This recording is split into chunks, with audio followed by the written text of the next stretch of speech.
never done anything like that before either. More or less, we just got his mission call, and my wife saying, hey, we're going to start going away on Christmas and Thanksgiving now.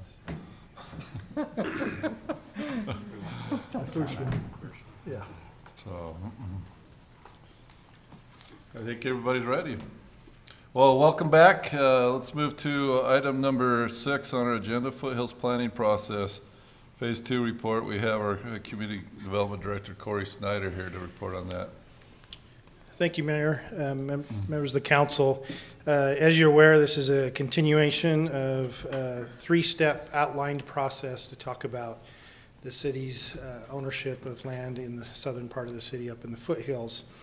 The first part was an analysis performed internally with staff talking about the existing conditions and the discoveries of the property. That was kicked off after your field trip that you attended at the request of the Trails Committee, or at least the request of the council in response to the Trails Committee. And you wanted to begin to look at wrapping your arms around the property and looking to making decisions on how to manage the property. So the first one was the existing conditions report that was given to you. The second step was to expand that internal committee to a few others within city staff, and also at the request of the council, the residents that are interested that went on your field trip to Marshes participated with that group. That group met 3 times. The Marshes were able to attend twice. They did not make the 3rd meeting, but were provided the report and provided a email response to myself agreeing with basically the parameters of the report. Just to set off the setting of the report before the details, the committee kind of broke up into subgroups to address the 4 criteria that were to be discussed, and each of those subgroups, after those assignments, came back with some of their findings. We synthesized all of that information from the 4 subgroups to create this report. So it has been parsed out by different entities to take a look at it. At the conclusion of the report at our recent last meeting, the issue that was discussed with the committee was their need from the committee did the committee feel they needed to make a strong position on any particular issue? And ultimately, that group decided that they didn't have any more than some of the conclusions that took place. Particularly, for example, if you look at the chart with future land uses, you see a table listing, risk associated with it, the various uses that could occur, highlighting those that appear to be occurring with the property, but not taking a position on which the future use. That's really felt like that would be a further step than the committee was willing to task any particular direction at this point. The other issue that's attached to the report is the next steps, and I can discuss the parameters of that. But back to the details of the report, there was 4 areas to look at. It was access management control and stormwater. That was really falling within the expertise of ESI Engineering and Randy Randall into the as Public Works Director and handling those kinds of issues and infrastructure. Slope maintenance and erosion control, that was Bruce and myself, just documenting what's there and highlight the types of erosion, not try to categorize every piece of erosion out there, but the types of erosion, and trying to classify those in understanding what you're dealing with. Acceptable recreational uses and the preferred priority list.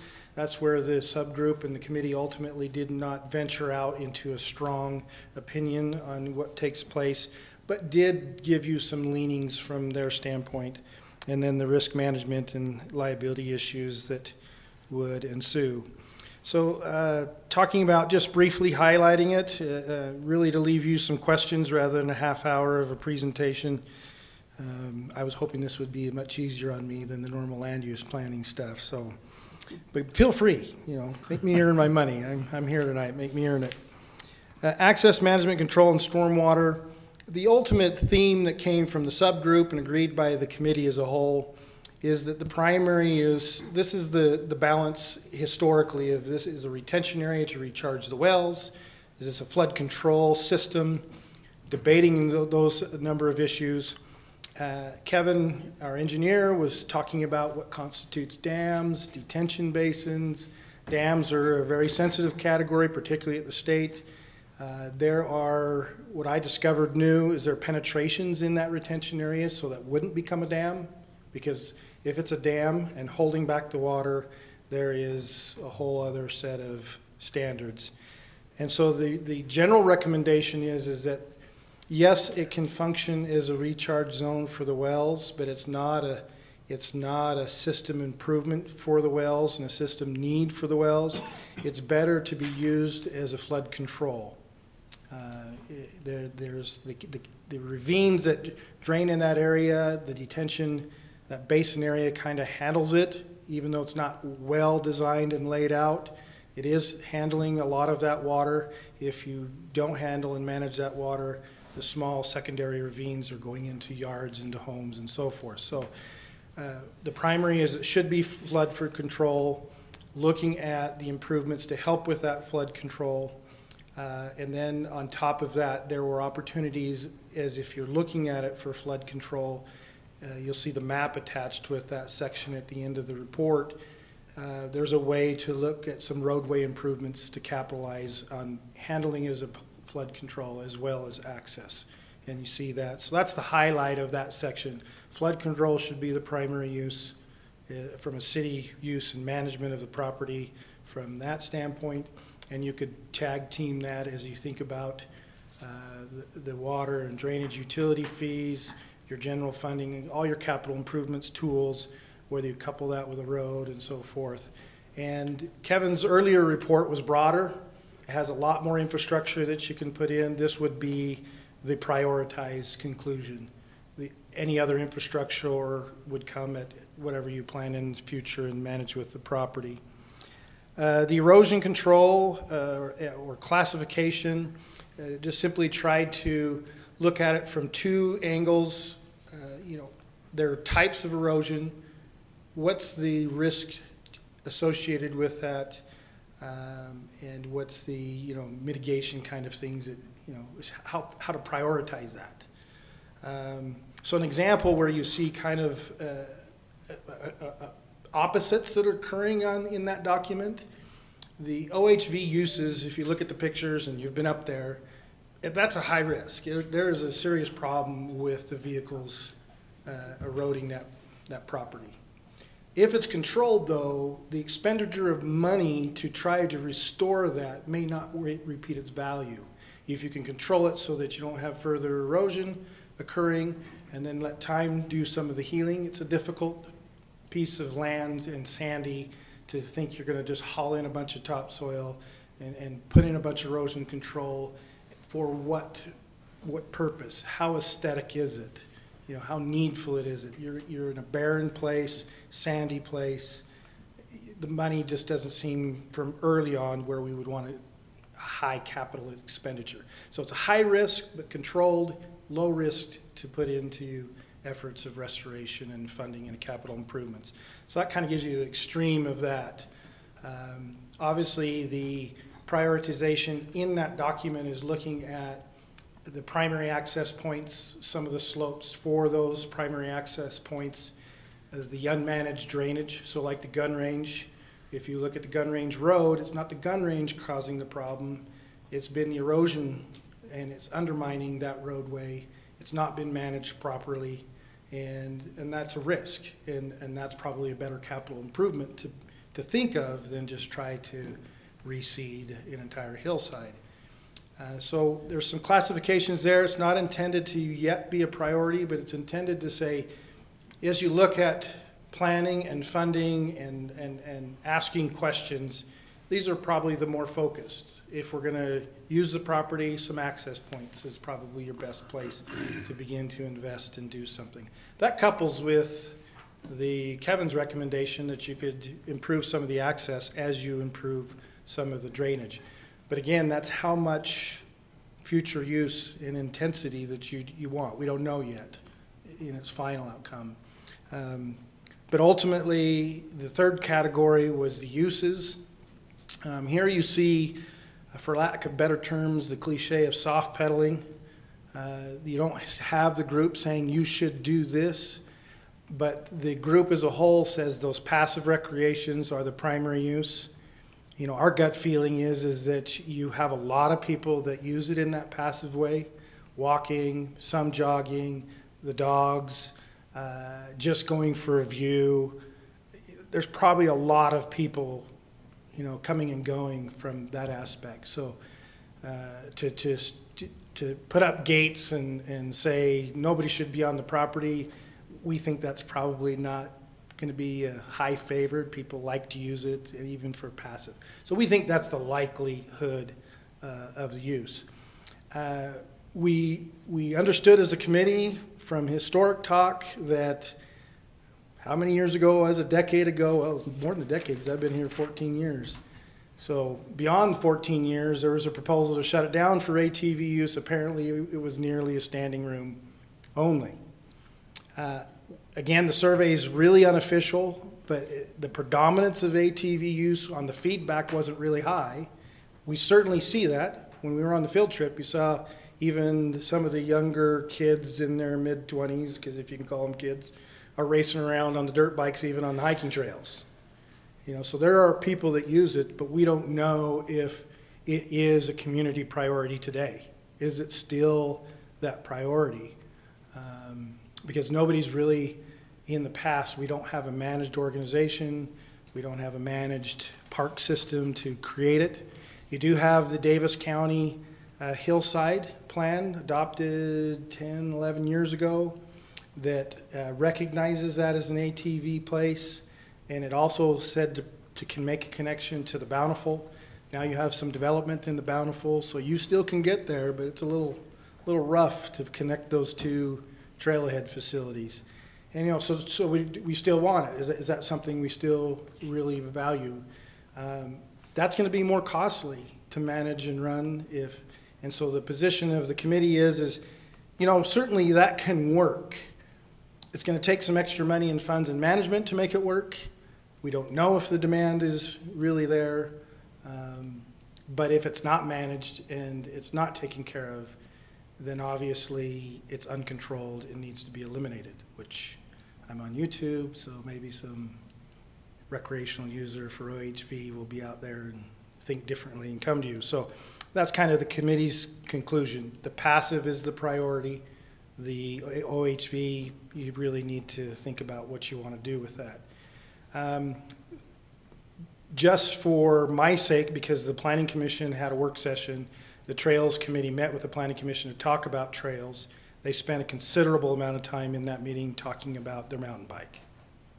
And so I'll just give you my take. This is my take, not the group's take. You see some maybe passive hint about the mountain bike issue. I'll just lay out where I think I wrap my mind about it. Mountain biking is going on. People use it just to cross through. So you are going to have bikes up there. You do have mountain biking going on. The issue is whether the mountain biking has any more intensity of use to it.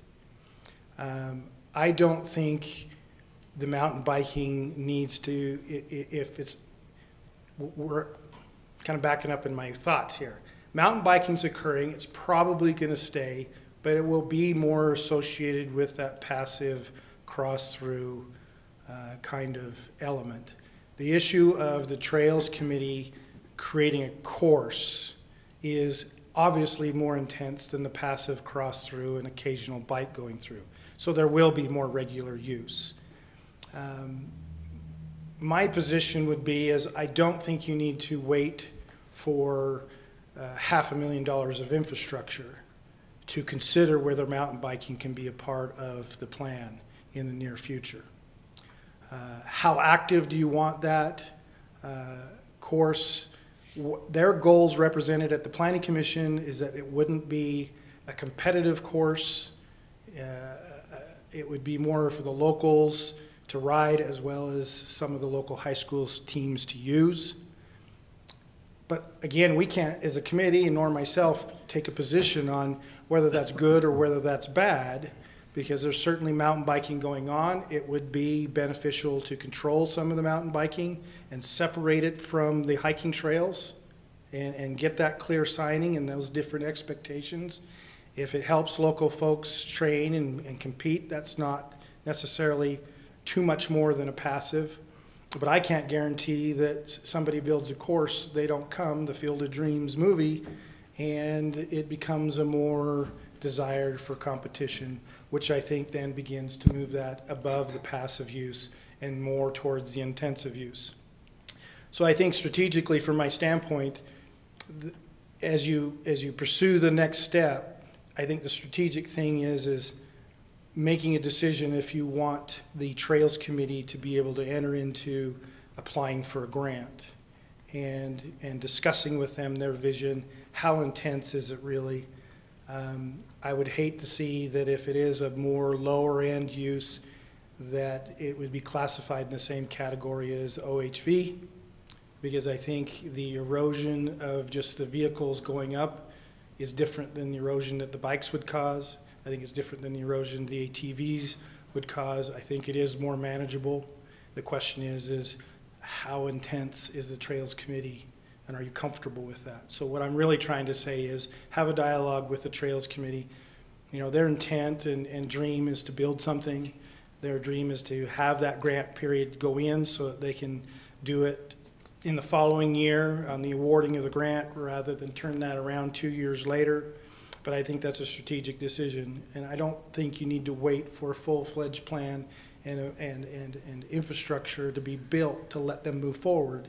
You just have to be comfortable on the level that's expected there, and I think you can accommodate it earlier is what I'm trying to say. So, but that's a discussion outside of me. I'm just sharing my internal thoughts, having listened to the whole group and giving some credence to the Trails Committee. But certainly, if you're uncomfortable, you're uncomfortable, and that's something you have to value with them and have that dialogue with. The last category is risk management. You know, this can be a sensitive topic because it can create a lot of anxiety of somebody getting hurt.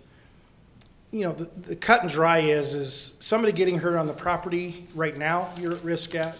You'll be at risk if you allow uses in the future, regardless of how intense. Now, obviously, an uncontrolled ATV versus a controlled ATV and the assumption of how well it's signed, how well it's managed, just like your sidewalk program.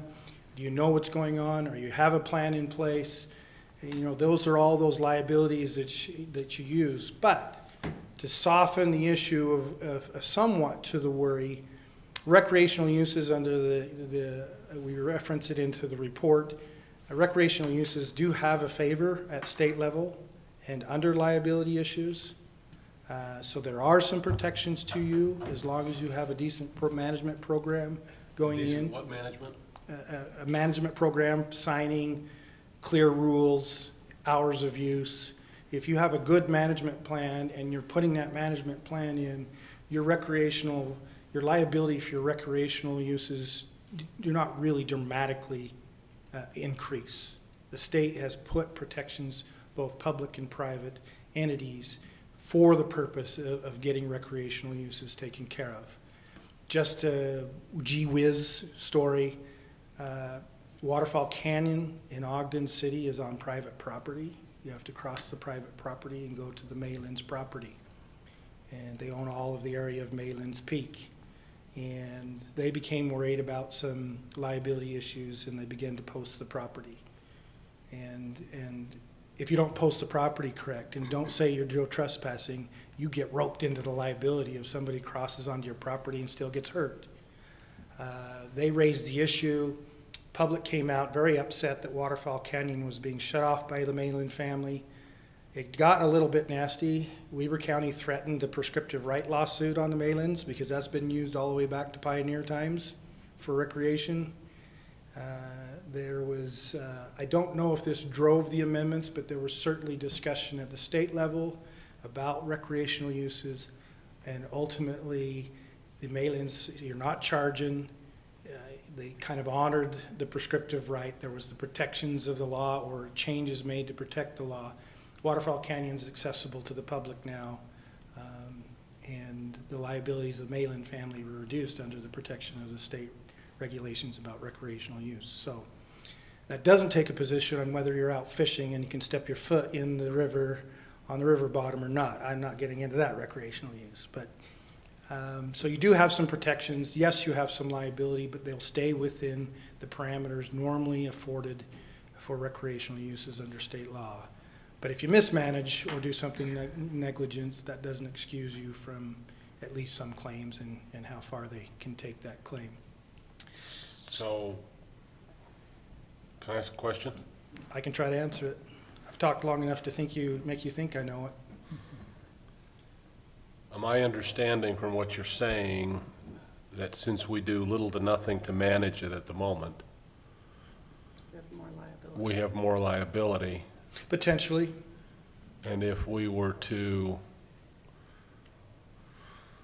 create and post rules and then ask Paul to send someone up once or twice a week to monitor that those rules were being observed, whether they were most of the time or not, we would have less liability. Well, that's your legal question. I mean, the case law and the cases is, you know, it's like your sidewalk. I mean, the sidewalk has two positions. If you know about the issues of the sidewalk and you don't do anything about it, or you don't have enough money to cover it, or you haven't addressed it, are you more liable versus if you just didn't know it occurred? Your IRMA program, from what I understand, your insurance company is advising you to have a program in place. Whether that reduces the liability, I really don't know. Yeah. And the risk management is not in the statute or provides for the protection. But I would disagree with that assumption. I think it simplifies the legal analysis because there's less liability by doing nothing because people aren't up there, you know. I mean, let's say it was just open. You would still have the protections of the act as long as you're not charging a fee and you're letting people have passive recreation up there. It's the same protection as if you're allowing active recreation. So I don't think it's just simple to say, hey, we should open up our hillside to more activities and we're going to be less liable. No, I wouldn't jump to that conclusion. I guess I'm saying, at the moment we have no rules. Oh, we do have rules now. For your ATV. There are signs up there that say you can't ATV off of this section. They get shot up on a regular basis, but yeah. Your management issues will address things that you should have clear postings of what the trail type is and the different uses on that, because you do have some conflicting uses, and you may have some liability if you're allowing motorized vehicle in a non-motorized expectation and use that's not designed for that. And so the examples that you can think about is Jake is the one that did some initial research, and we quote Park City and Draper. They're heavily involved in their canyons and their recreational uses, and they repeated over and over to Jake in his inquiry, I quote you right, Jake, you can correct me, about that good management program, hours of use, you know, attempts at enforcement, and keeping it in orderly helps you in the long run, not only for users to understand and keep people safe, but you know, you're doing your program that has an adoptive recreational planning and effort, and you do have protections under that recreational effort. Am I wrong, Jake? Yeah, you shortened it pretty good. That's good. Okay, all right. But I think what Lisa's saying is, Can you put your mic down? I can't hear you. I think what Lisa's saying is we're not reducing our liability by building something up there. So No, but that isn't what I was saying. What I'm saying is at the moment is we have a space with a facility that has been advertised as a off-road vehicle park, or not park, an off-road vehicle area. Riding area. We know that our signs are pretty much illegible. We have no hours of use specified, and we basically do nothing to provide any enforcement. Oh, we send officers up there. And the sign, there are signs up there that are very there's legible. there are signs. There's some good signs up there. There's some big. And they replace them periodically as Yeah, well. The signs are up there, and I'd say our police officers are up there as much as we're gonna get them up there. But I would agree with at least the sentiment that if you have a piece of property and you don't have a good program in place, your argument of recreational use and those protections make it more difficult for you in the argument. Whether you would be held liable for something, I think, is a different outcome. Well, yeah, you're gonna have a big fight about that. And maybe I should be correct, maybe I stand corrected. Maybe we have much more of a program than I'm aware. It doesn't seem to be much of a program to me, but I've been It up there doesn't seem hiking very and had the useful. police officers come up while I've been up there. I've ridden up there with quite a number of them. the only time Stop I've seen them people. up there is when I've called and said I've got somebody who's Camping out under a tree, camping out under a tree. Yeah, you heard about that too, huh? yeah. Or going up and down the hills, you know, breaking all the rules. Then they come up. Other than that, I never see them up I've there. had him, in fact, I had the chief up there not too long ago. I was just walking and he came by in the ATV. Okay. Yeah, you know, Well, my I perception. guess the reason I was asking my question is are we in a situation that we need to do something? Because at the moment, we're not doing anything so that we at least get minimal protection from this statute. Now, maybe if we do much more than I thought, then we've got that protection. So to kind of throw a theoretical around that, somebody's up there ATVing at 10 o'clock tonight, rolls over and sues the city because we didn't tell them you can't be up there past dusk. Precisely. Okay. I think some hours of operation is a really good idea. I think with any of your properties, like your parks, having a good risk management program is advisable. And as part of this, I don't think we're gonna go rush out and do it tomorrow, but that's what the committee is recommending, that you consider the risk management obligations as you're moving forward with making these decisions of adding more, because I think it is a good thing to understand that there are already abuses up there. So yes, as part of the program, you need to design it correctly, you need to manage it correctly and enforce it and sign it, and provide the funding to permanently do so in a responsible manner. Okay, Which is a lot. Well, that does kind of lead down the train of thought that if we are deciding to open it up for more uses, potentially mountain biking as a trail system or otherwise, it seems like you can't do that without putting the risk management component in place at the same time. So I'm just trying to make sure I'm Yeah, not at disconnecting your least start statements, yeah. managing that and making those plans towards that management. Yeah, I agree with you. You have to consider that as you decide how and when to execute. Yeah, and I think that's why it uses. was highlighted as a task that you wanted the subcommittee to address. And because, yes, I do agree it's an important component. I have a totally- Now, or whether you add mountain biking or not, it's Right. something that we need to consider Seems as like we part need of a our. baseline anyway. Right. I do have a different tack to go down if everyone's ready to go down that. You mentioned in the report that the areas within a protection zone. Is this a 2, a 3, or a 4 on the protection zone as far as the watershed and the wellhead? That's a great question. I used to remember the map onto there. It is, I believe, don't hold it between me, but I believe it is the, what is it? They show it to the 10 to 15 year. So 4 is the 15-year groundwater travel time, 3 is the 3-year, and 2 is the 250-day time. It's not the shorter one. I know that one.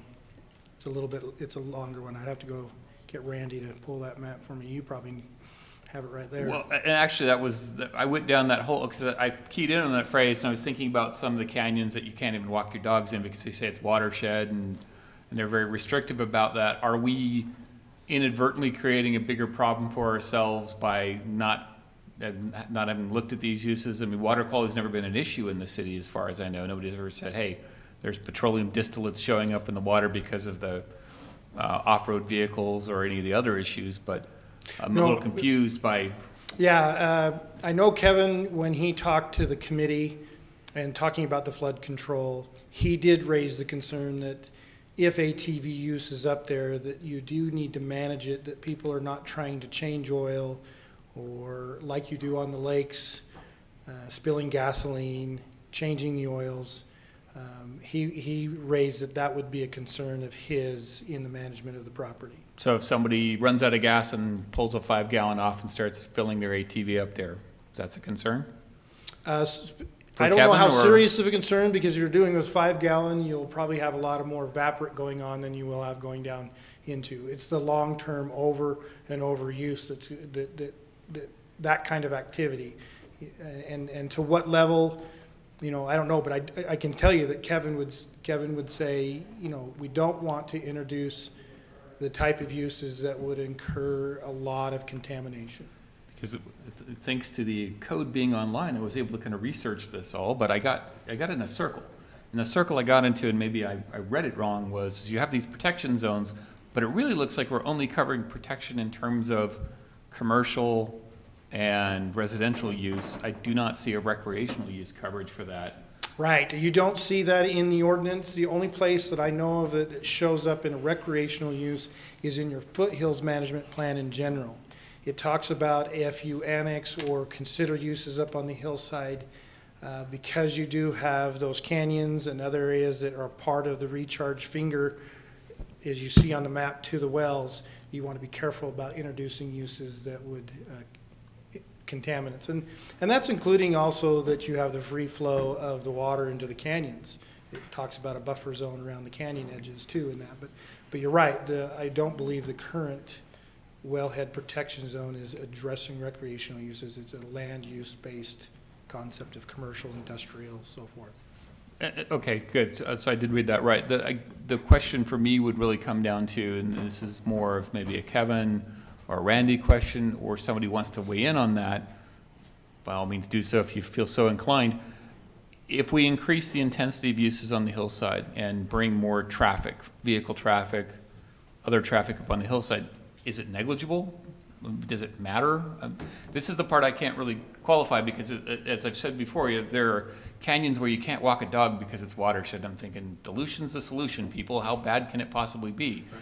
How does that apply to the other potential increases we might be adding to the hillside, or is this a complete non-issue? I don't know. I think you should consult Kevin and Randy. Here's my take in the conversations with them. I don't think you could treat this as a watershed protection like you would the reservoirs up the different canyons serving Salt Lake. I don't think, because they're sensitive to even animal waste, pet waste, and everything else. I don't think you can put it into that classification. But I do think, you know, from Kevin's standpoint, if we increase the uses, you know, that's why he's talking about the road access being improved, because you also have the dust and the erosion control issues. And so when you put in the drainage system, rather than leaving it raw with dirt with the catch basins in there, it's better to have some type of improvement. You can put the BMPs around that improvement and keep some of the dust in the soils and the contaminants out to be absorbed that way. Put your grease traps into the catch area or the manhole areas so it can dump into there. And if you increase the traffic, it's probably better to have some type of improvement to the road where the main use of the vehicles are going to occur to catch all of that. So I think your point is there are some concerns. I don't think it's negligible, but I don't think it's over serious. It would be a mitigating factor to decide what to do. Right, and that's the part I'm struggling with, is what's it quantify out to? Is that Right. 30 vehicles a day, 100 vehicles a day? Right. One really nasty truck up on the hillside leaking oil? I mean, what is the qualifier? And that's the part I'd really like to understand more. Right. Because if it's been a matter of we didn't do this type of intense approach towards the hillside, and now we have identified this is a wellhead protection zone, now I feel obligated to do something about it. What is that? That's the part I don't understand. Yeah, and I think that's something that would easily fit into your third category as part of the discussion and research, is begin to strategize uses and so forth, and what are all the interested groups, because, you know, if it's determined, let's just, for sake of the sky is falling, that the ATV use would be so popular that it would create all kinds of problems, and it's a wellhead protection zone, certainly a future use plan is going to address the risk of that. We could weigh in on that, and it may disqualify even a marginal desire of ATV use, I don't know, or whatnot. I think that's something that can be answered more detail in your next phase, and certainly for us to have that input and keep those on the radar as we discuss. Because I think we have to balance it with the public's interest. I mean, I've in that report, the committee, I represent the committee saying, hey, ATV use needs to be managed. If there's not really the funding and things to take care of that, you should eliminate that. We should hear how somebody responds to that. Because if nobody responds to a concern of that and the elimination, then maybe that's the easy answer. Nobody really cares about it to be an ATV area. So I think we have some, I think there's further discussions with the committee. A small course for local use is different than all of a sudden somebody's built a course and Everybody comes. it gets, this year it's this level, 5 years is exciting and it becomes this level. We should probably, in a management plan, have, if that's going to be in place, because we don't know yet, what's the cap? And the Trails Committee can weigh in. And that's why I have the next step is you're wrapping our mind around is, how do we manage this? And I think it's city property. I think it's a recreational use property. The Foothills plan for the entire city prefers the recreational use. We don't know how much recreational use. You've got a Parks Committee that's trying to budget things for parks. You discussed one of them tonight. We should have the Parks Committee weigh in. Is this something they envision to be included into the master planning of the projects and expenditures? Because maybe not, maybe it is. But again, you can't use your park impact fees or your recreation arts tax if you don't have something that says this is where we're going with it. You need to put that in place. So, our recommendation is before we go out to the public at large, let's get the stakeholders that do have recreational interest in it. Let's go to the Trails Committee. They're seeing these reports.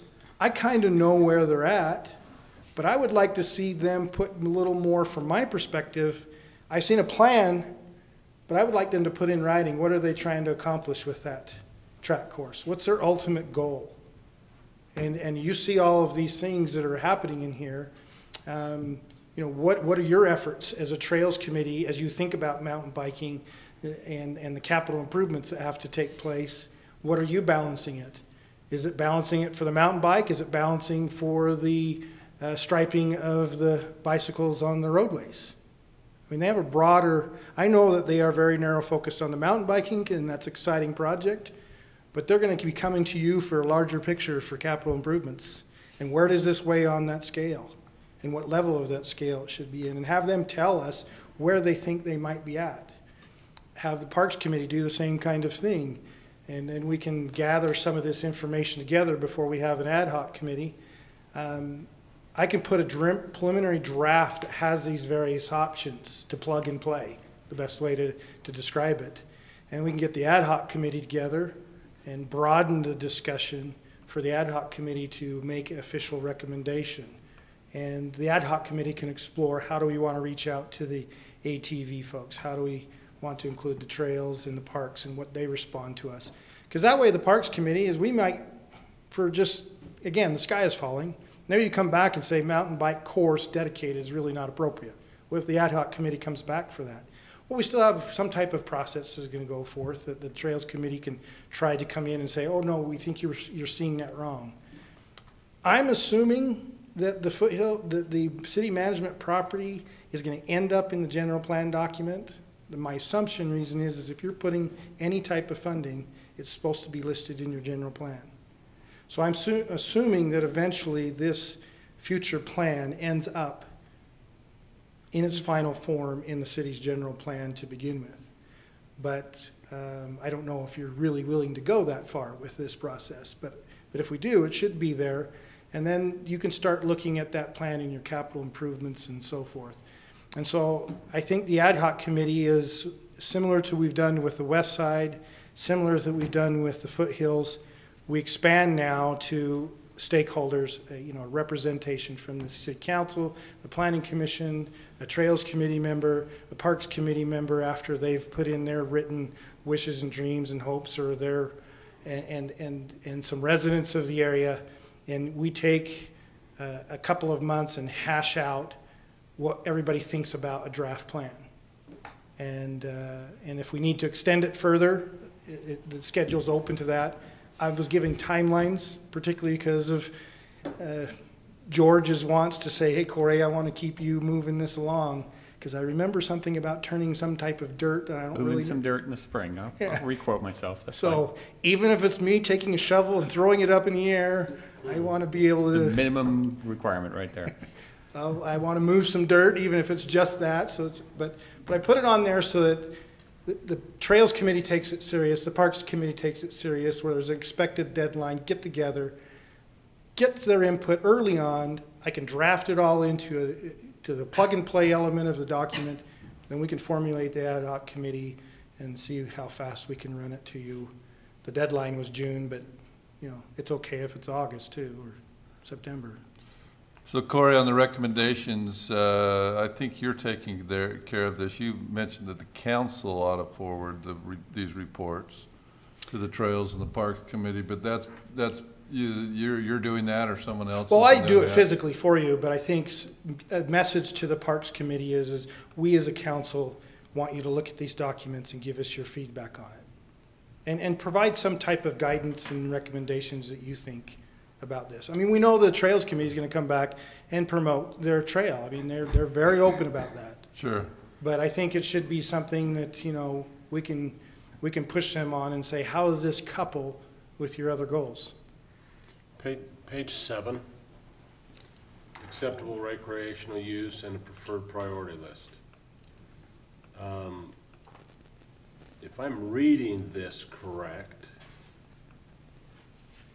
what the survey showed is that they think that ultimately, in spite of all of the vocal noise that is being made, biking would be 5% of the use.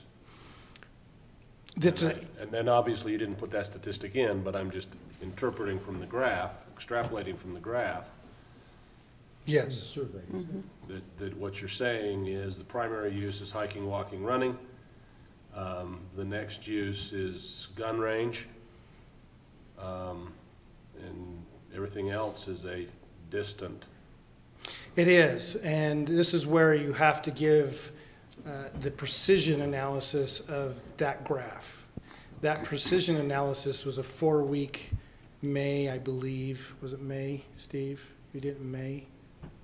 Not March. Was it March? That's the I survey think that it they was, went to. March. I understand, but I think it was May, June. April, May, June. Yeah, It may because not have been all of them, but it was. no, it wasn't all of them, because we just did it over a 4-weekend period, and it was the attempt from Bruce's recommendation and the police chief that the highest uses are in the spring and in the fall. You get a real drop in not that people don't use it, but you get a real drop in In the summer others. when it's hot. So we're able to go grab this users. The gun range shows a high percentage because it got out into the grapevine. And if you go to the dates that came in, it was over a 3-day period. All of a sudden, gun range went whoo, because they heard about it. Their grapevine came out, and they came out and said, yes, yes, yes, yes. Mountain But biking. everybody else had the opportunity for their grapevine to go out too. It's true, but it was just a snapshot of the folks that were there on the property.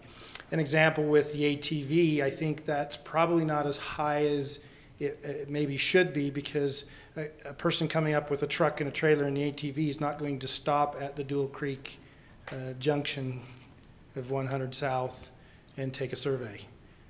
They just keep driving all the way back up. So you don't have really. I'd go up to the gun range. I wouldn't probably have stopped unless they'd flagged me down, and I think they tried to flag people down. But for those who filled out the survey, you can tell that the passive use is who participated in that. So we think the passive uses are desirable regardless of what the others are. That's always the hazard of surveys when you sample, but recognizing that some of these decisions are ultimately going to be political decisions, I really hate how that gets tied to ignorant decisions.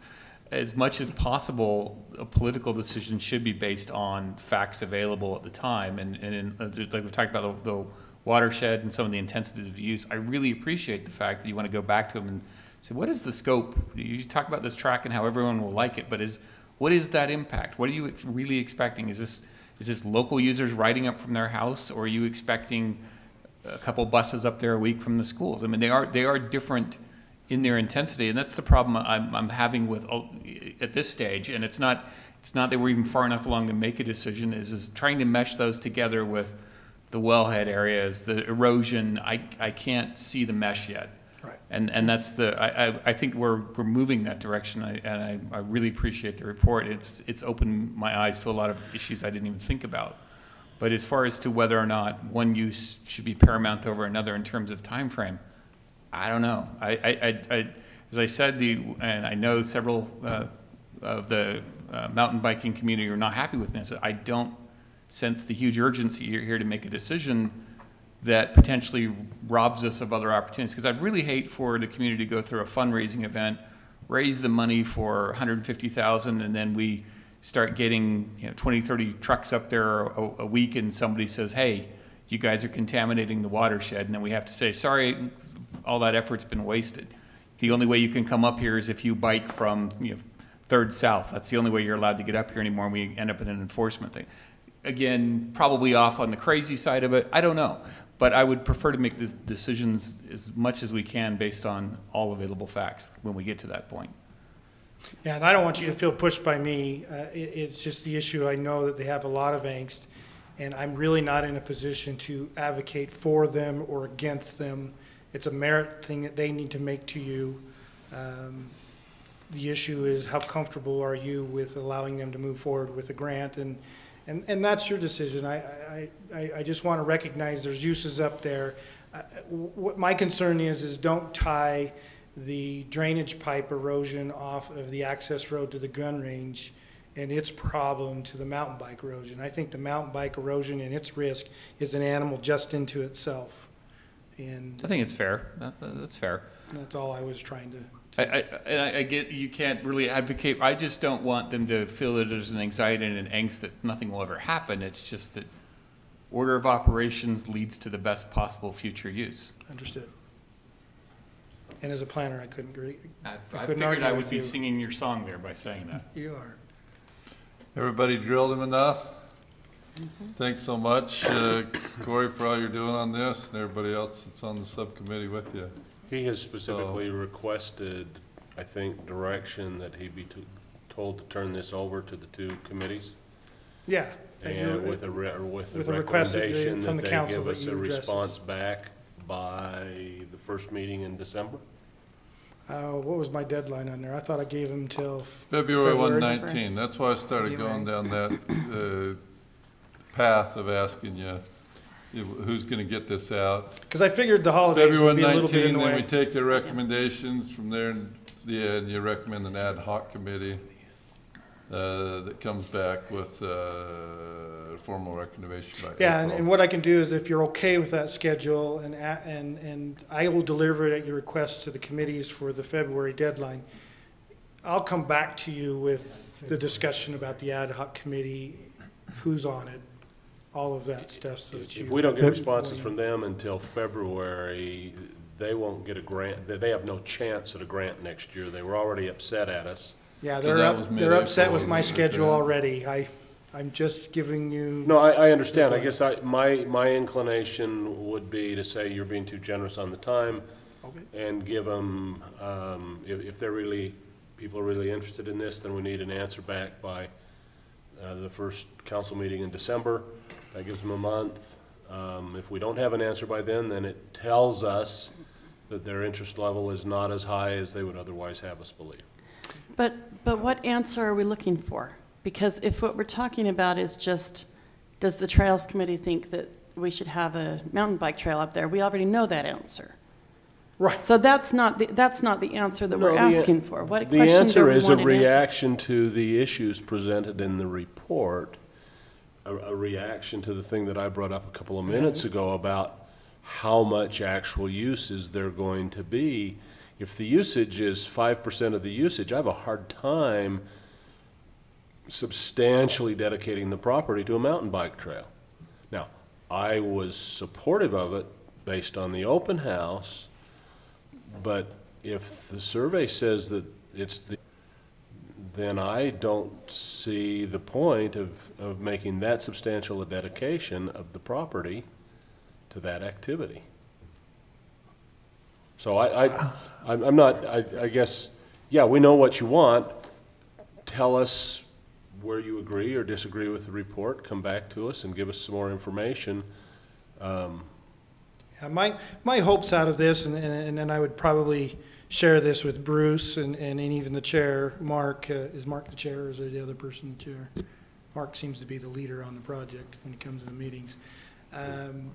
You know, my issue would be is, here's the issues that the council is trying to address. There's all kinds of balances in here. How does your mountain bike trail, if that's what you're pushing, how does that fit into the issues with this category? How does this fit into your other goals that you're working on as a trail? Where is it in that priority? Because if you can't come and make your case in February 1st for what you're trying to do, you know what I mean, then I don't know if the council's remotely, you know, able to give you any feedback, you know, because I think their application has to be in March. So I was really trying to open up the time to say, hey, Trails Committee, if this is so important to you, go make your case. Because if they can outline more detail to you and convince you of some of the concerns that you have, that it's mitigated or okay, whatever you want to call it, then maybe you'll be more comfortable saying, hey, go ahead with the grant. You may not even reach that anyway, but I think it's fair to give them this desperate case to say, here's all the things that they're trying to do. Respond to this report, give them what your priorities do, how does it balance, how does this trail fit in, how do you add to the erosion, how do you add to the wellhead protection, where does it lay into that? I know that they won't do it all perfectly that way as a committee, but I think if they can outline their parameters, Bruce can help them, and even I can help them against some of the documents and say, you know, here's what you need to look at as you prepare your written response. And I take your position. If they can't make a good case and put the parameters around it, why would you be comfortable to let them move forward applying for a grant? Right. Right. Because the grants can require me to put money in too. They're not going to do everything. Right, Right. needs to be staff time, another one.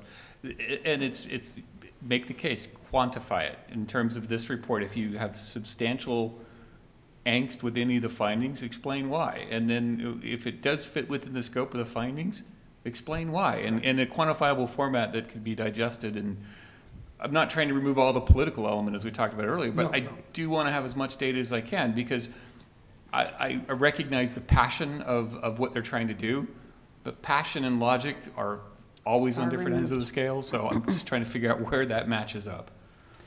And because of that, I think giving them more time to really sit down and think about it and then respond in a systematic way is the better option, because waiting and plowing through those things and really finalizing it is not going to put them behind on their grant application if we decide that it's justified and we can go ahead.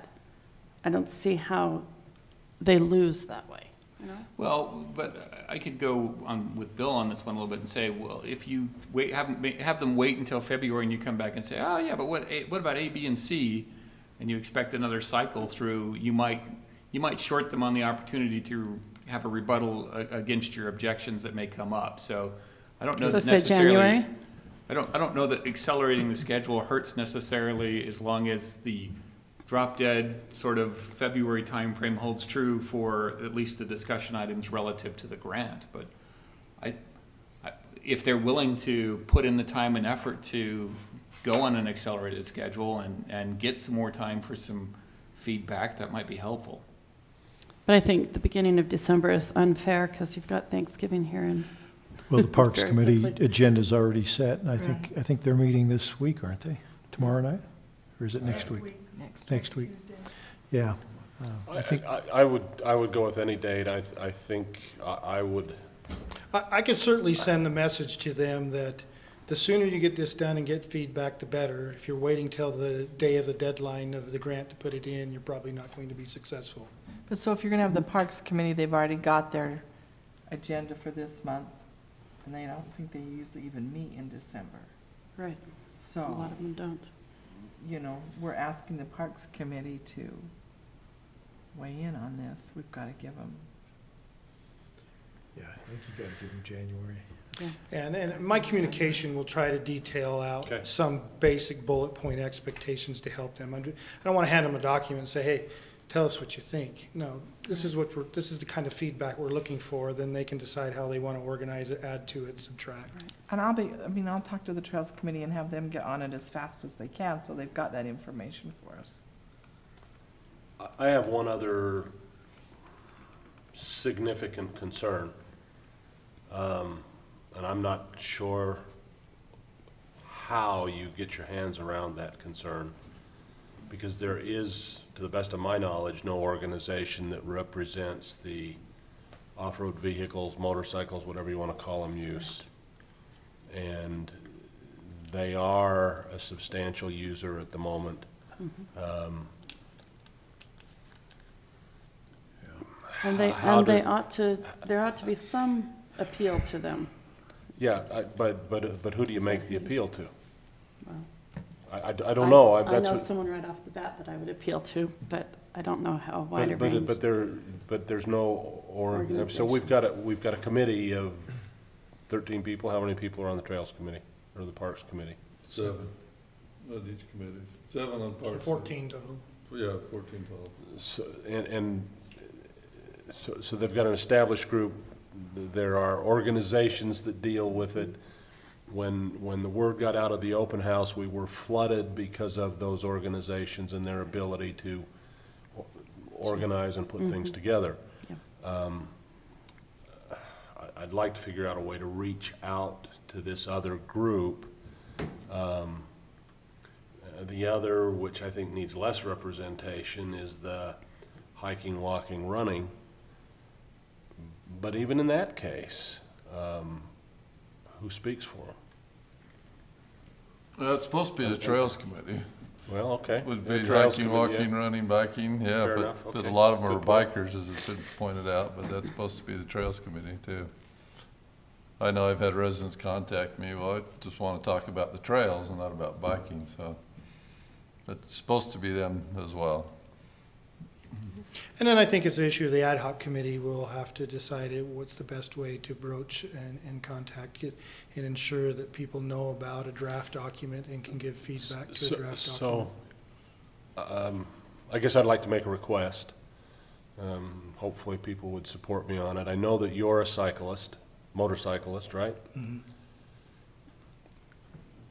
Representing your group of aficionados, can you try to contact, whether it's sales organizations, whether, I don't know who it is, I mean, I'm not in that area. Yeah, I Tell know. them that I know some there folks. there are possible restrictions on an area that their customers use, and they need to try and get some people to get organized and give us some input.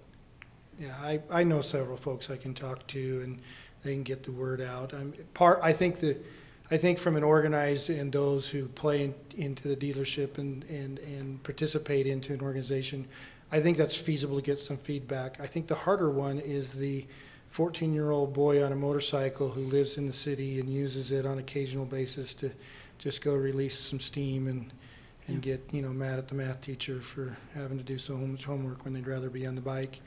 I think some Maybe of the your high school is a good yeah. location to put up a sign or something. Yeah, that's the harder one, to know what your local residents with the kids that are using it and on a more casual basis, and how important is that to them, because the Marsh is not trying to put them in a negative, but one of their primary complaints is all the dust that comes off of the hillside to it.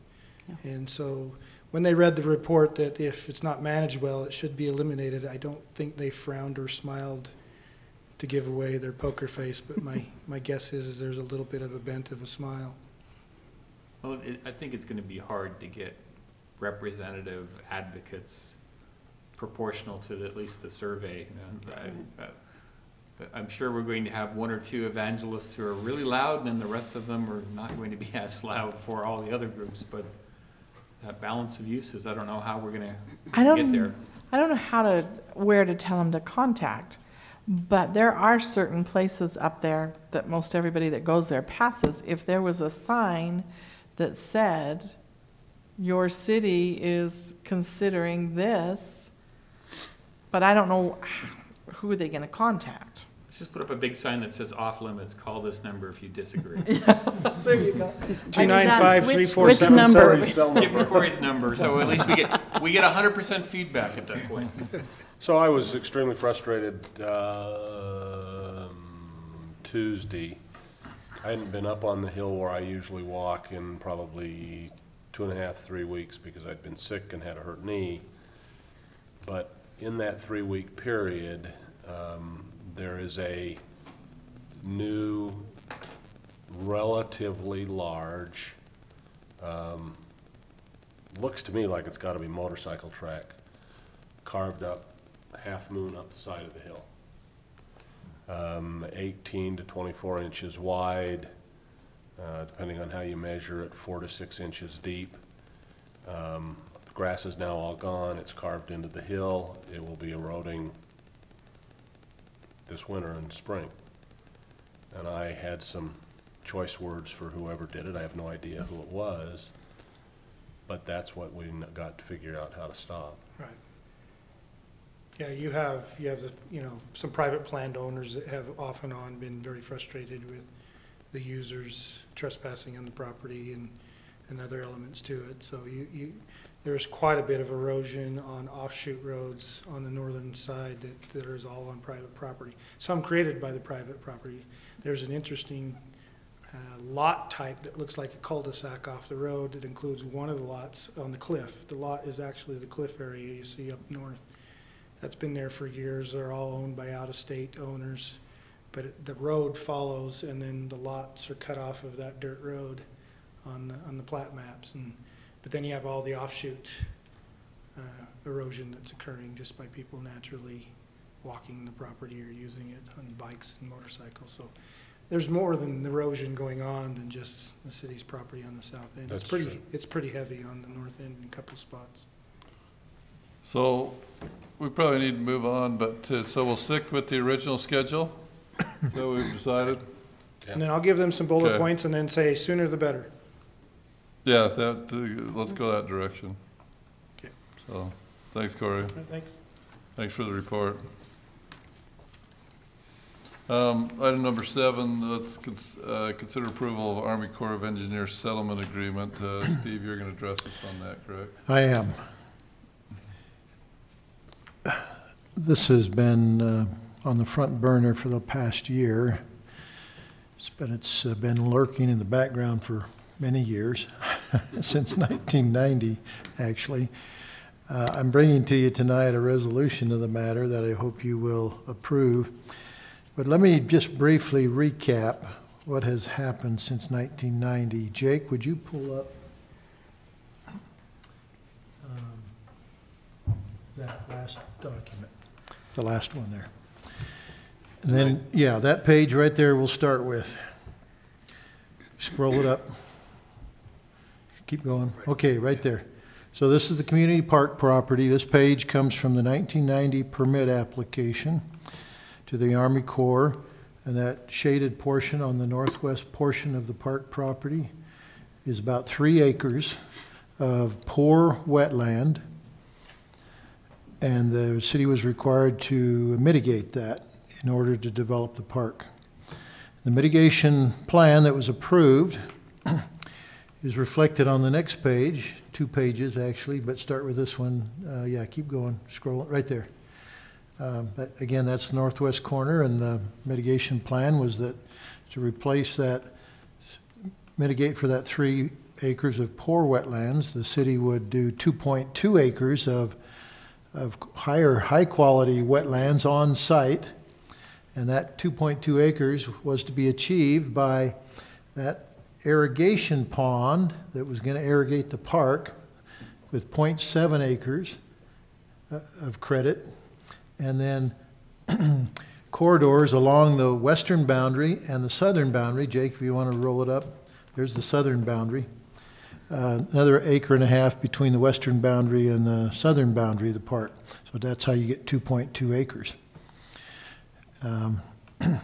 What actually happened was the berm was constructed for that irrigation pond, but the irrigation pond was never done. But you see the berm there still, right?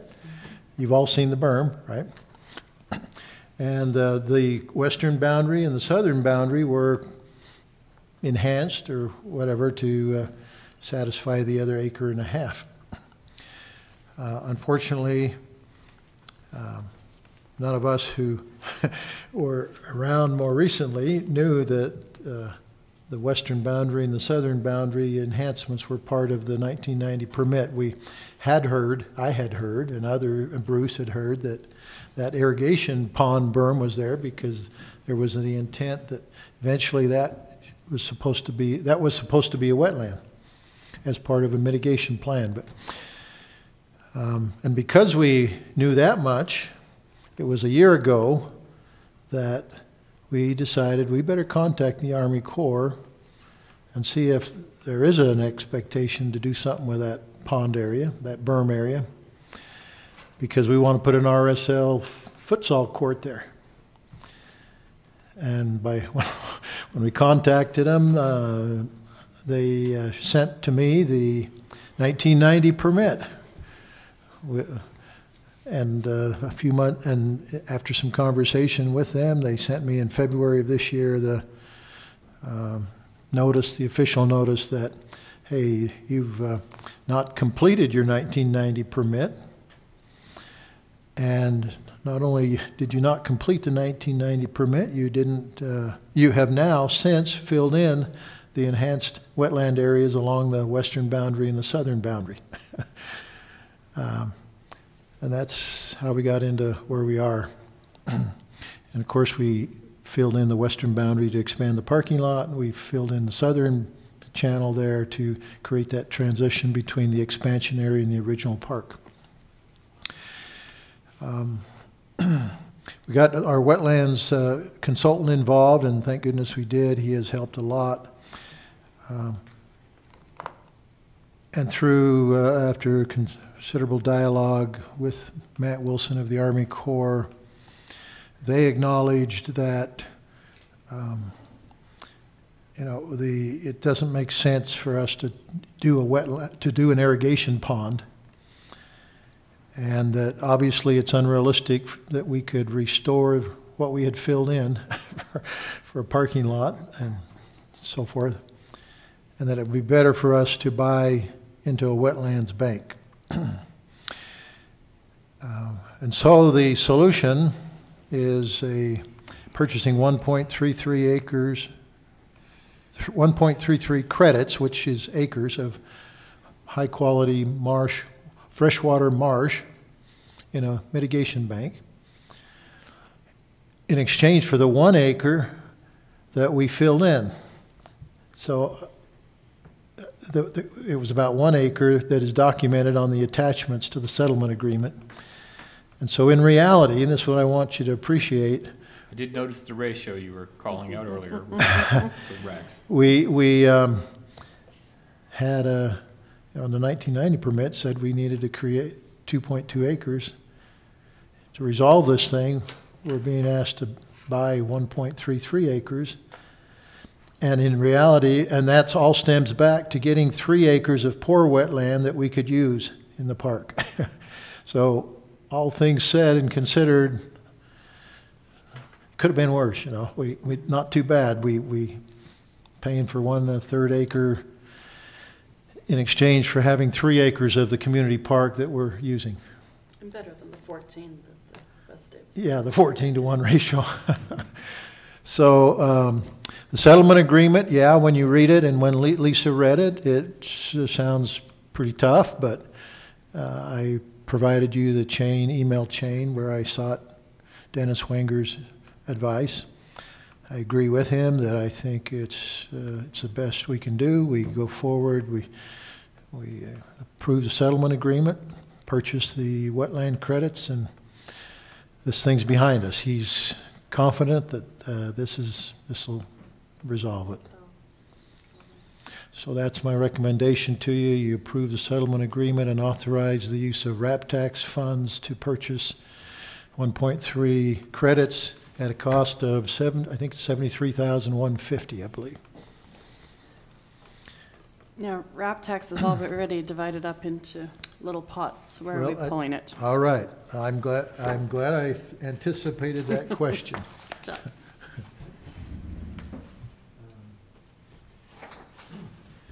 Because today I reviewed the analysis. Let's see. That's the wrong folder. Hold on. Is this the folder? No, that's. Is it this one? Did I? No, okay. I pulled it out. Here it is.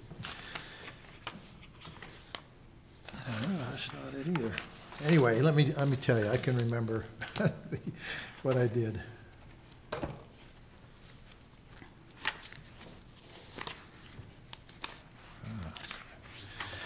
The March, I thought I brought that with me. Oh, there it is. Okay. It was relevant to two issues. I thought you might ask that question when we awarded the design for the Island View Park, because that's also related to this analysis. Mm-hmm. So this analysis, you remember, I updated back in March. The cash flow of the cash flow of the RAP tax and the Park Capital Improvement Fund, yep. Which means RAP tax money and impact fees. And so I've gone through an analysis to figure out, okay, where are we compared to what I was assuming in March, and how have the assumptions changed? This analysis in March showed that as of July 1 this year, we would have $188,000 going forward from July 1, and then we would add to it RAP tax revenue and an assumption that we would have 111 units on the west side that we would have impact fees from over the course of this fiscal year, and so forth. And then down to, and the loan, of course, that's up above earlier, and that we have our contribution to the Island View Park project, our expenditure there. And the bottom line is that in this analysis, we would have $237,000 in remaining funds when the Island View Phase 1 project was done to apply towards other projects. So how have the assumptions changed, and what does that mean? Well, first of all, the starting point at July 1 was very close, the actual, to what I projected, with this caveat. Some of the expenditures I expected to occur by July 1 did not occur by July 1. They occurred or are going to occur after July 1. So I have taken that into account. You know, the RAP tax balance between the two funds, the cash available at July 1 is actually about $267,000, more than the $188,000. But after I account for the expenditures that are still to occur that I thought were going to occur by then, we're real close to what we were assuming. I have taken out of the math the 111 units for impact fees, and I have assumed that over an 18-month period from July 1 of this year through next calendar year, that we will have 45 units. That's 30 units a year, so 30 plus 15, 45 units that we will have impact fees from over that time. I think that's pretty realistic. I mean, that we should do at least that well, because you've got, you know, the Pages Lane project, and I do think the West Side project that we were hoping to get 111, you will have some of that at some point next year permitted. and the other houses that go in here and there. So I think that's pretty conservative. And then you build in this 73,000 for this. And what it means, bottom line, is that instead of the 237,000 in remaining funds at the end of next year, you might be $25,000 short, which is essentially 1 month of RAP tax. And that can be handled just through an inter loan between funds temporarily within that fiscal year. So it's doable. And we hope that we have more than 45 units over an 18-month period, but that's. Any questions for Steve? It also takes into account the assumption, I better tell you this, the assumption that the Utah State master planning process, it's 15,000 from us. I'm assuming that you would use the RAP tax contingency. That would come out of the 5% contingency of RAP tax. You might recall that last fiscal year near the end, we talked about how do we pay for that, and at that point it was, let's take half of that 15,000 out of RAP tax and let's take half of it out of the general fund. Well, we haven't paid any of it yet, so at this point I'm assuming that you might just take that whole 15,000 out of the 5% RAP tax contingency, which will be about 20,000 for this year. But you could still decide, let's take half of that out of the general fund at some point. When we get that contract and actually have to pay the money, well, you can decide that. But the analysis only assumed 85%, that I've just updated you here on, assumes 85% going for parks. Plus this contingency of paying for that master planning. Any questions about that?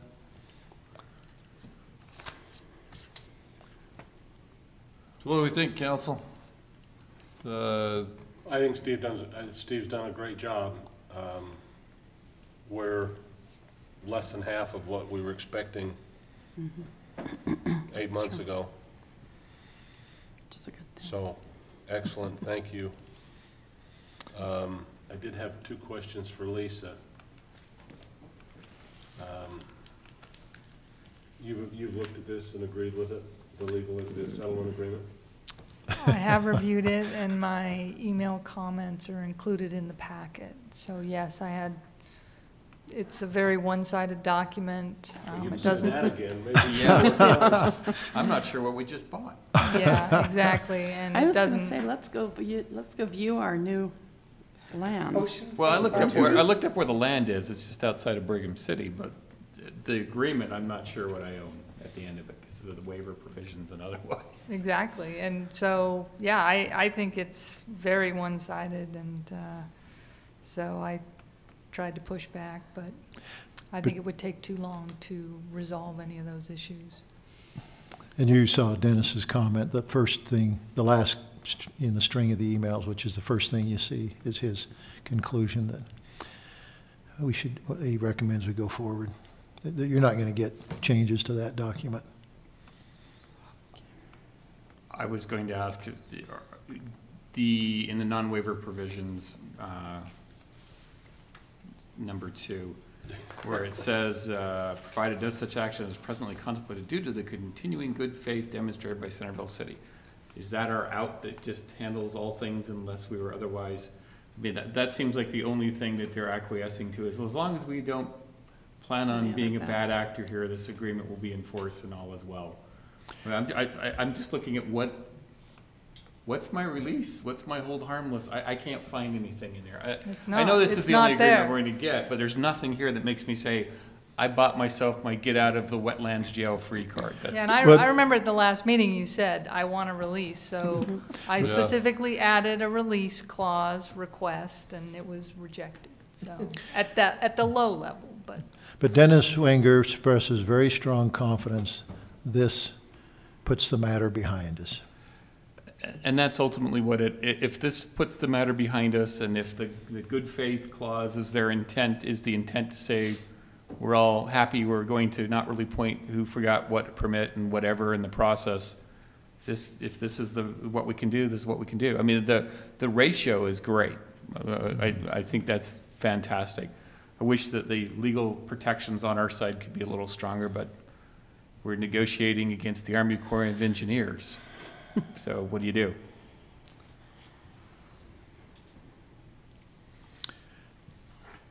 What was our deadline on this, Steve?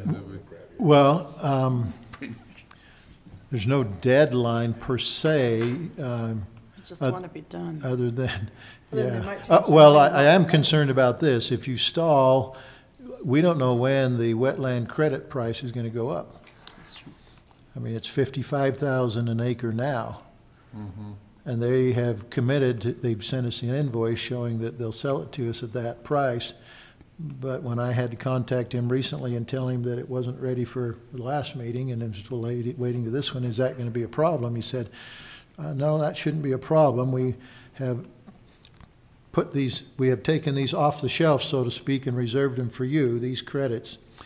But we don't want to hold them out there for very long, because he didn't divulge how many credits have they got to sell. He didn't divulge when do they next intend to reappraise the value and raise the rates. It could be, January, maybe every year they review the cost and raise the rates. Obviously, it's been raising over the years, because a few years ago it was much less than 55,000 an acre.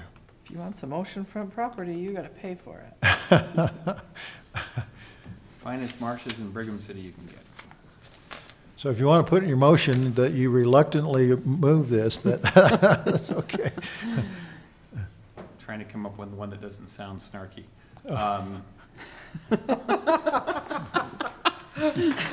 I'm being honest, I just wish that the city were better protected in this. No kidding. I do too. Yeah. George, Can I we do, put something on the for check sure. that says paid in full? Paid in full. Cashing this check, you acknowledge. Yeah, exactly, you acknowledge that this. That we're all done. City get to go duck hunting up there? Or? No, that would result in discharge. That was the other thing that offended me, was that that our fill is now labeled as a pollutant. Yeah, I feel like the naughty child, but I don't know that we can change that. I guess I would make a motion that, and I'm not sure who has to sign what, that Steve I think and the mayor and Lisa make arrangements to get this agreement put into place and signed and get the payment made. In your motion, probably ought to before the end of certainly before the end of the year, when prices may go up. Right, and authorize the use of RAP tax to purchase the credits. And authorize the use of RAP tax to purchase the credits. Second. We have a motion and a second. A roll call vote, starting with Councilman McEwen. Aye. Aye. Aye. Aye. Motion passes 4-0. Reluctant. But yes, very reluctantly, and I'm serious about the paid in full. I couldn't find a way to make aye sound snarky, but I know. Well, thank you. This has been on my burden on me for a year, and I'm so glad to get it behind. well, I'm glad it's done, and that hopefully it's in the rearview mirror, and there's nothing else like this that exists anywhere in the city that we don't know about yet. Well, if I knew about it, I'd tell you. But, Oh, I know. It's predate too, so. yeah. Well, Lisa, you stayed around for your trip to number 8. We're discussing process for recruiting new city manager. I'm going to quickly lead off in just 30 seconds to a minute that I talked with Mayor Talbot from Farmington, and their process he thought worked so wonderful. They had all the department heads interview the 9 candidates, take them on tours around the city, and then they had the council members interview them as well, and they all came, both those groups came down to the same 3 finalists. Not in the exact order, but both groups had the number 1 choice who they eventually offered the job to.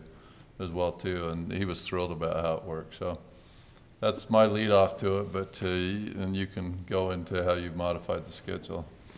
Okay, yes, that, I think Farmington is very pleased with their process, and that's certainly an option for you to have a recommending committee that interviews all 9, and then having the council interview all 9. So that's an option, but And I wasn't necessarily saying that's exactly the way we do it. I think really what I wanted to point out is that as we found in selecting somebody for the park, that you can come to a consensus opinion. I guess I'm trying to remain positive that, you know, the cream will rise to the top, so Yeah. no matter how we do it. Yeah, I think that was a good sampling with the interviewing the architect firms. But so I went ahead and did a red line from our last work session where we talked about the rough bullet point outline.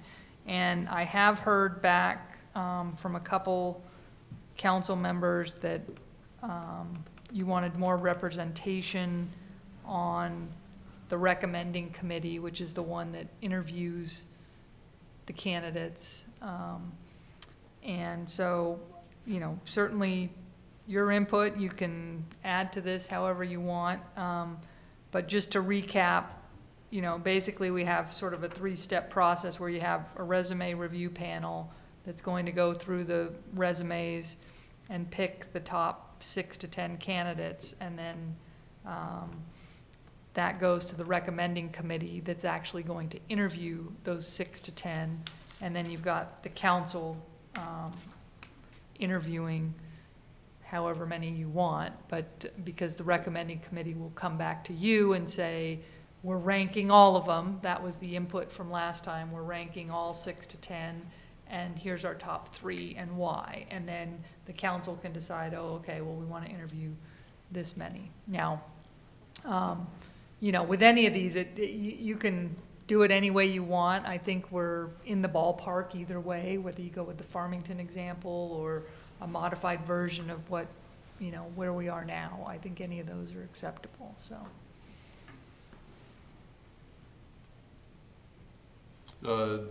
Anybody have, I know there were some comments through email, like you said, of how.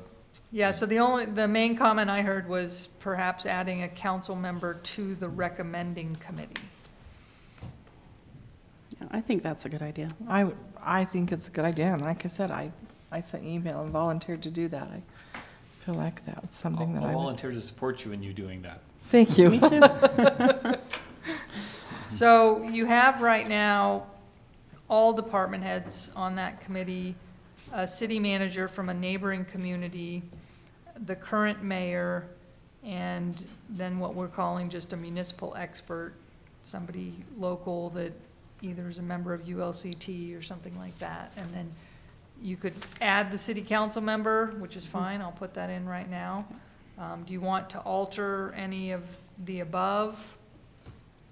Or leave it at that? I thought that, it looks to me like the clean, I thought you just said that it was all department heads on the review panel, but the clean copy says 2 department heads. You might be looking at the resume review panel, which is the one that just goes Oh, all through right. the resumes. And I didn't know if you also wanted a council member on that, or, because currently that's the city manager, the mayor, and 2 department heads. After the initial review, which is the city manager and a department head, are just gonna review them and make sure they're qualified. Minimum qualifications, Yeah. screening. I don't care either way. Robin, if you want to get in at the beginning, I'm fine with that. And if you'd like to I'm wait till glad the to- interviews, I'm I'm glad to fine do either it if way. you want me to. If not, that's fine too, either way. Would you do it at both, the resume review, or would you do just the recommending of it? You know, I'm glad to do the recommend, I'm glad to do the other one too, if you feel better about having a council member there overseeing it, that's fine. I don't think it hurts. Are you okay? I mean, that's a lot of burden to put on you. I'm fine with that. Okay. That's I quite think a it's time more commitment. important at the recommending committee, but I'd support either way. Yeah, I think it's agree. more Same I agree. important in the recommending committee too, but I'm glad to attend the other part too. You're on both. I think at the recommending committee for sure. Yeah, I think Yeah, so too. I don't think it's that critical of the resume review. That would just be if you would like to be. Okay, that's fine. That's fine, just on the recommending committee level, or Well, both? whatever you guys feel like. If- I know that, If you have a strong interest to be at both, I'm not opposed to it. Yeah, I me too. agree. Yeah, it's whichever. okay, I'll do Definitely both, the that's fine. recommending committee for sure. Okay, both? Yeah. Okay. The other thing I wanted to say is that I haven't had an opportunity to review some of the issues dealing with the background checks and other things, specifically when we're going to do those and how we're going to do those. So I would like some flexibility. I mean, I think we need to stick to the plan, but there may be some things where, from a practical standpoint or legal standpoint, we want to move them around, and I would certainly bring that back to you, or probably just let you know by email that I'm not recommending this, but specifically, George, you wanted to make sure that everybody had been background checked before they come to the council. Definitely. So we can, As pre-qualified as I can get. Yeah. okay. Could I suggest one more source of advertising? Certainly. You have four universities in Utah with MPA programs or Master of Public Policy or Public Administration programs, and they probably all have alumni networks, email. And I know that BYU does that. I'm quite sure the others would as well, and I would suggest you send that out to those networks as well. Yeah, Good that's a good idea. idea. That's a really good Excellent. idea. Yeah, Cast the net as wide as it will go. do you want to add that, Lisa? Yes. Any other thoughts on it? You got enough there to, Yeah, I think Get a so. Also, final I'll just version. add those 3 extra bullet points, and we will, I think we want to bring to you on the 20th of November, at least I'm suggesting Lisa, we bring to them on the 20th of November, the job description that the consultant has been preparing, and council ought to give that their blessing ultimately. I don't think you'll have the pay range recommendation at that point, but that won't necessarily hold up the posting of a job notice, because many of the jobs are DOQ, and maybe by the time it's posted in December, there might be a range established.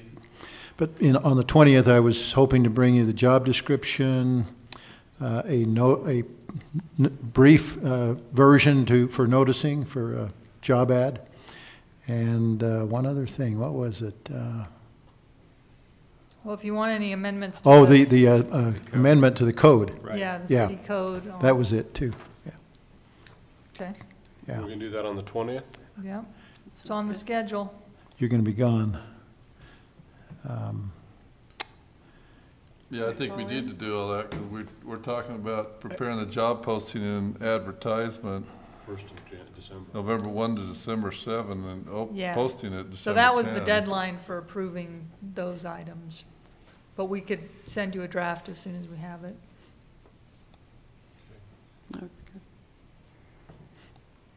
Okay.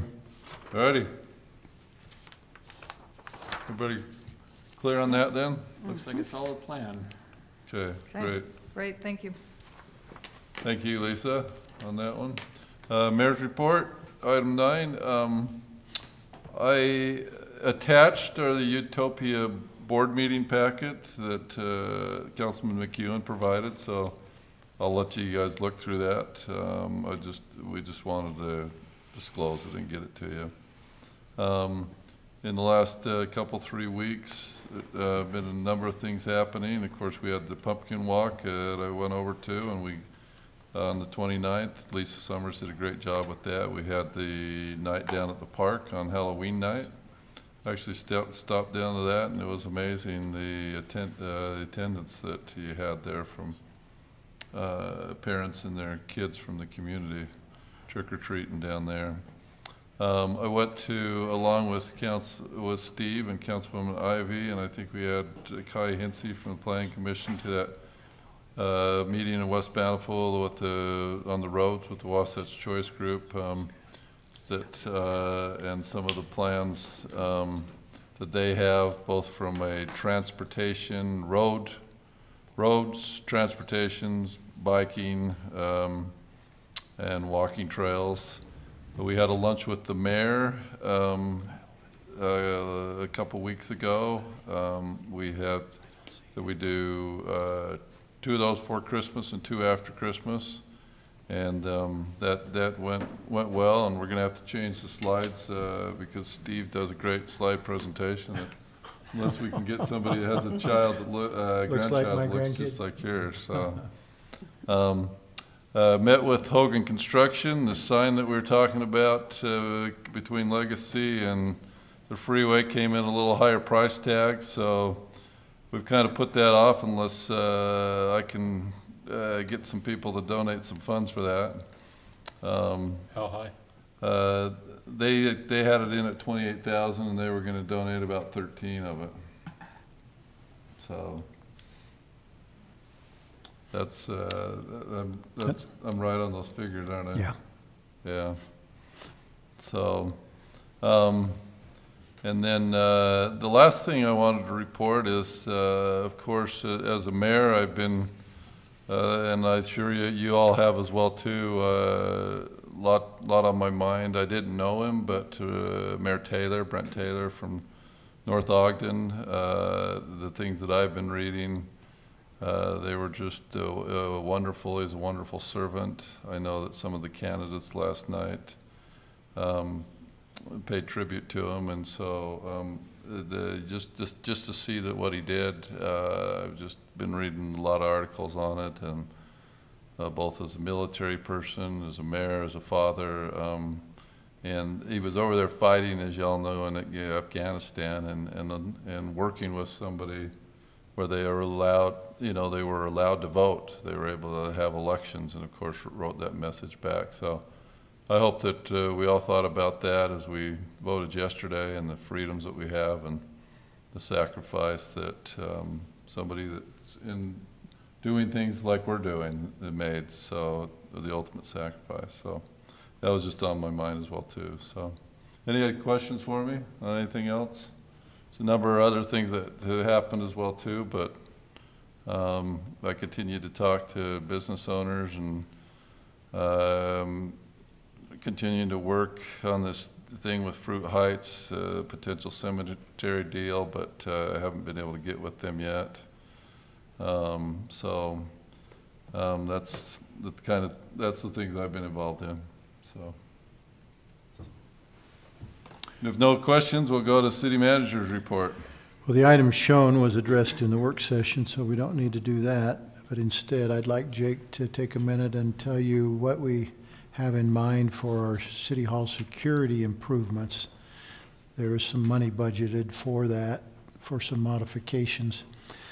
As he explains those to you, if you're concerned that you want to be more involved in that, we could schedule that for a later meeting, but let's see how you react to what he describes. Before we discuss those, are these an item, every time you discuss security publicly, you reveal what you're doing? Is this stuff that we should be discussing publicly? Or? Yeah, this is fine. Okay. Yeah, this is fine. Yeah, I think we're okay on this It's just stuff. general remodeling. That's fine. So. With a security interest. Yes. Fair enough. Yeah, I mean, we're thinking worst case scenario here, active shooters, so to help mitigate that. The first thing that you're going to notice next week is these windows that we have right over here, as well as the 2 side lights that we have going into the front office. They're going to get, what do you call that, one-way film on it where it's mirrored on the other side. I think some of you came when we had the guy come from the court, the security specialist, give us some recommendations. And that was one of his recommendations for 2 reasons. One, he said, if they don't have a target, they won't shoot. So that helps. And the film does a great job. If somebody tries to break through that glass, of holding that glass in place, it makes it much more difficult to come through. that glass. And are you gonna do that on what windows? We're gonna do that on these 3 right here, and the point is that they won't be able to see the judge over there during court. I would like to suggest that we ought to seriously think about putting them on the mayor's office and on Steve's office. Oh, you mean the outside windows? Mm-hmm. Oh, Yeah, That's we a good can, idea. Not that you've both rankled that many people, but well, I can see maybe the mayor's because of the lay of the land, but the lay of the land at my office is such that I don't think they, maybe they can't. I I didn't think particularly what we've about done for the judge, because he goes from his office to right here, the windows that are here along that wall, he has blinds on them, and they're pulled. That's why they are always shut. oh, there are blinds in my office now that I think Yeah, you about can it. just use, And they're usually closed because I gotta see the computer. Yeah, okay, Yeah. that was my first reaction when you said that. Appreciate your concern. yeah. If you chat Yeah. anybody up, shut your blinds, Mayor. Maybe Lisa better have it. Or we can get Lisa a blind because she's on the ground level. Yeah, that's a You good know, a idea. little fishbowl, you drive by, oh, look, Lisa's in her office. Yeah, that's true. So you're gonna see that this next week. That'll be installed this next week. The other thing that we have in the works, and I've worked with the police chief as well as talking with the security specialist, this front office area, there's an idea to put in, and that's what we budget for, a window similar to what we have downstairs for police. You know, it's bulletproof. There's a spot to speak, and there's also a tray to transfer things. And the door that we have right here would then remain shut and would be for office personnel only. And we could buzz people in when they come in for an appointment or whatnot. Now, of course, what's involved with that is where you see the mayor's pictures right now. That's the idea of putting the window right there, that full wall right there. Now, obviously, in that area, we'd have to take the counter down. It's in the way. And we do a similar setup to what police have downstairs, where we then have a workstation, desk type of thing that kind of wraps around where Jolene's office is. It'll open up that area, and then we'll kind of move Luann's desk around a little bit and make a bit of a workstation there. We have a little conference table. Yeah, have a as little well. conference table there that we can meet at and still man the front, the window that will be there. So that's the idea. If you guys have any other suggestions, you think there's anything we should change about that? We have one employee that feels like she's a target or could possibly be a target. Has voiced a lot of concern. So we need to move forward with something to help them feel a little more secure. So that's the idea. Unless you want to hash that over further, we'll proceed. I'd like to hash that second one over a little bit more. Yeah, me too. Yeah, let me chew on a little. I don't want to turn it into an armed camp. I recognize there's a safety issue, there always is. But if government becomes an ATM window, we become inaccessible to some degree. I don't know, I can see both sides, but I definitely want to hash that one over some more. Well, then what we'll do, because he is getting some drawings and cost estimates, we can bring those back to you, but you're okay with the film on the Oh, windows? yeah. Yeah. Okay, we'll go ahead with that then. And I was told the little layout yesterday as well too, and man, I'm just like Councilman McHugh, and I just get really torn. I mean, and I know that there's some employees that were concerned, and so it's just hard. I mean, I'd hate to have them exposed, but as Councilman McEwen says, I mean, the arm camp and losing the exposure to the public. I mean, it's tough. It is. It's really tough. It's a fine, Okay, we'll have fine that balance. discussion again then. Yeah. Okay. That's all we have. Let's go home. All right, thank you. Anybody has reason for a closed meeting? Okay, I don't have any appointments this week. I should probably in a couple weeks. So I'll entertain a motion to adjourn, and if there's So nothing else. moved. So moved. Second on that? All in favor? Aye. Great, thank you, everyone.